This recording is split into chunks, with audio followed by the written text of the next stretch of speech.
నీరుకి కన్నీరుకి కేవలం ఒక్క కా అన్న అక్షరం మాత్రమే తేడా.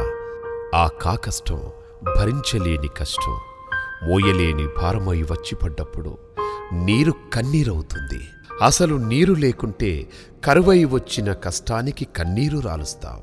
అదే నీరు ఎక్కువైపోతే తుఫానైన దారుణానికి తల్లడిల్లిపోతాం. ఇప్పుడు మన ఉత్తరాంధ్ర పండుటాకులా ఊగిపోయింది. కన్నీరైన నీటితో తడిసి రెక్కలు బరువెక్కిన పక్షిపోయింది. ఓంకరించిన హుదూద్ విశాఖ విలాసంపై పచ్చి గాయాన్ని చేసింది. కూలిన చెట్లు తమతో పాటు కూలిపోయిన అభాగ్యుల్ని గుర్తు చేస్తున్నాయి. ఎందరివో ఆర్తనాదాలు. ఇళ్లు కోల్పోయిన అభాగ్యులెంతమందో, నిరాశ్రయులైన వారెంతమందో, శిథిలమైపోయిన బతుకులెన్నో. తెగిపడిన కరెంటి తీగలు చీకటి బారిన పేద కుటుంబాల్ని జ్ఞాపకం చేస్తున్నాయి.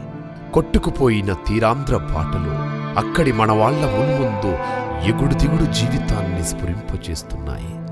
రండి, హుదూద్ కేవలం ఎందరో కొందరి బతుకుల్లో రేగిన జల ప్రళయం కాదు. అది మనందరికీ ప్రకృతి విసిరిన సవాల్. దాని తీరాన ఉన్నవారు తెగించి ఎదురించారు. ఇప్పుడు వారిని ప్రేమగా, అంతకంటే ముఖ్యంగా సగౌరవంగా ఆదుకోవటం మనవంతు కాదు, కర్తవ్యం.